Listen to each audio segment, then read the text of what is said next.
When a warrior tries to return to a world that is completely moved on without him, we aren't just witnessing a physical journey from point A to point B. What we are really watching is the absolute psychological devastation of a man trying desperately to piece together a shattered identity. You see, when a hero leaves for war, a very specific version of him dies right there on the battlefield. The man who actually comes back, he is fundamentally someone else entirely. So let's dive deep into this. We are going to peel back the heavy layers of trauma, the shifting power dynamics, and ultimately a profound act of cosmic defiance that defines this fractured homecoming. Listen to the sheer weight of this opening question.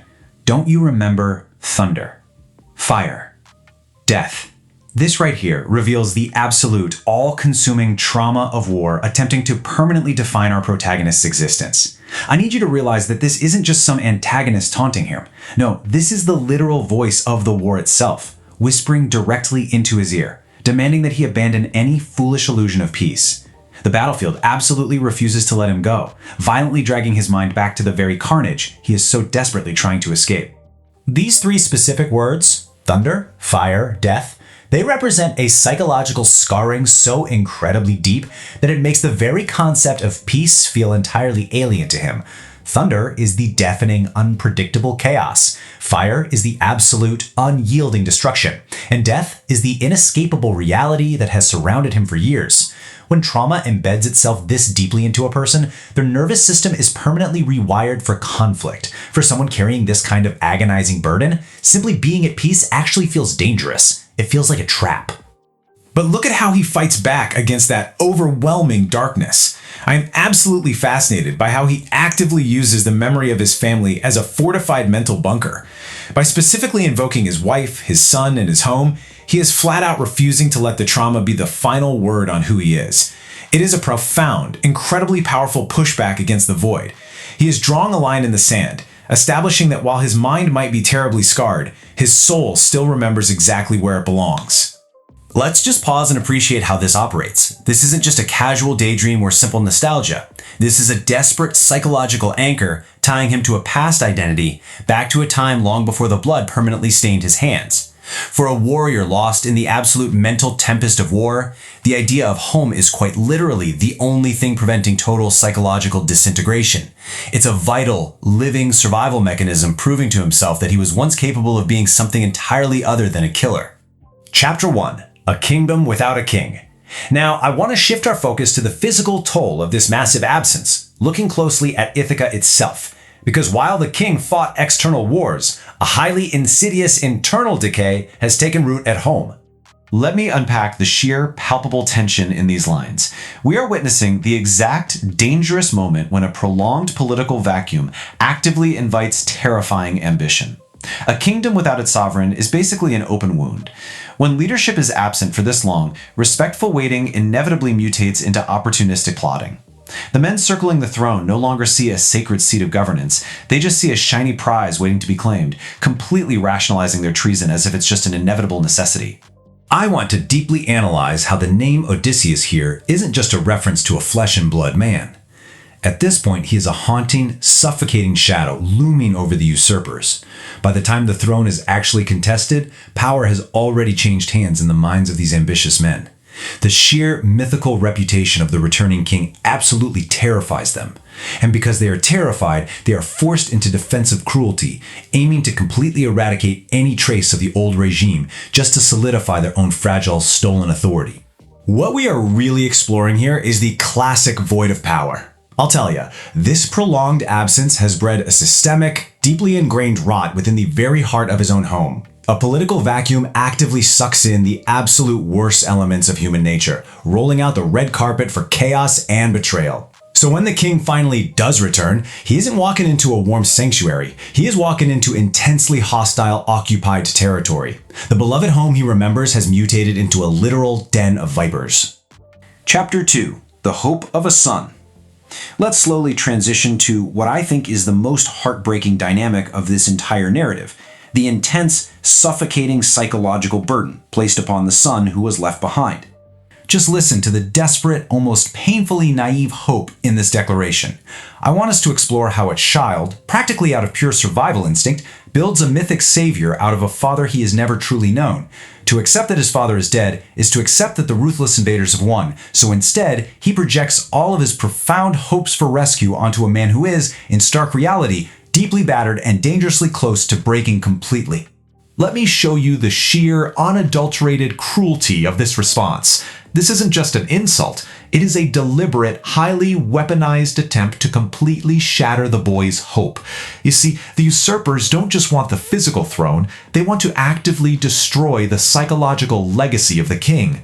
By aggressively attacking the son's belief, they humiliate the rightful heir, ensuring that he becomes too fundamentally broken to ever mount a legitimate challenge to their illegitimate rule. I want to map out this tragedy so we can really see it.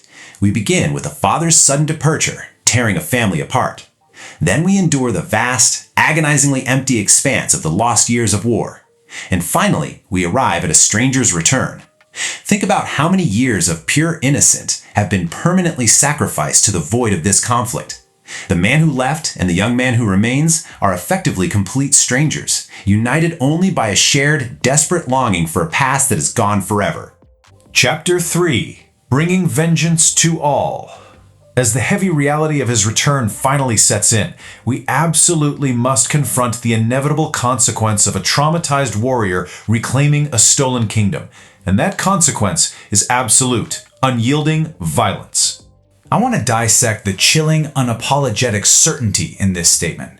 Notice how it doesn't promise a peaceful transition of justice or some measured legal reckoning in a courtroom.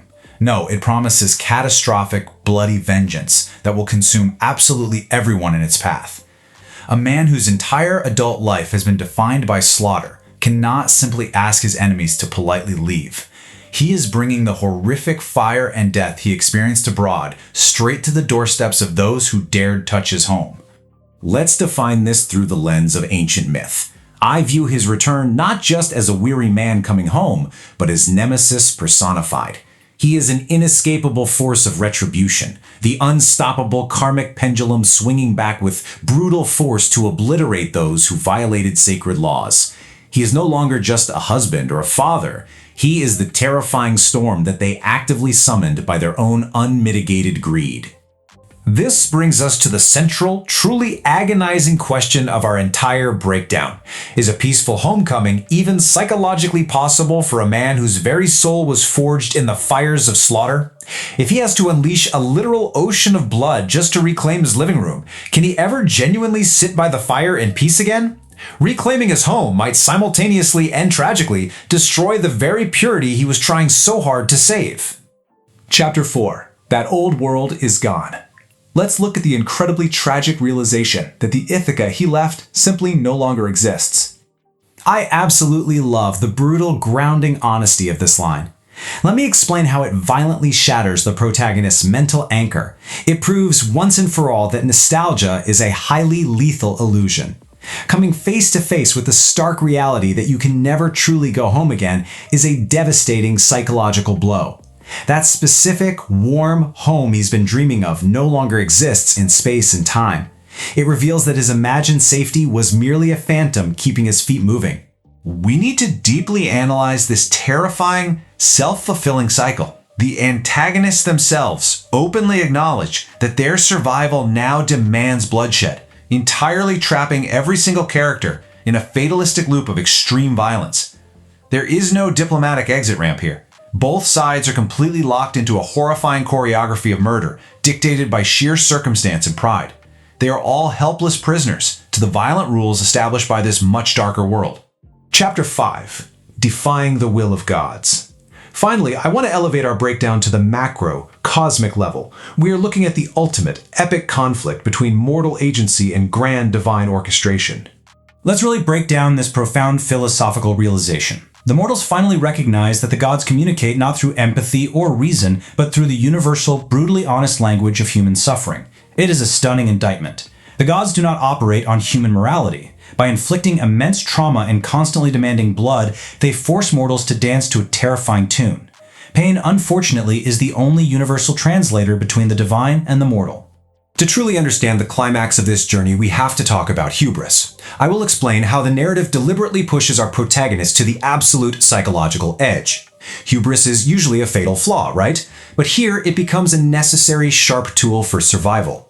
He is forced into a choice between cosmic submission and highly dangerous rebellion. Because when the divine order commands you to just be an endless vessel of violence, submitting to gods who demand constant suffering means permanently losing the last shred of your humanity.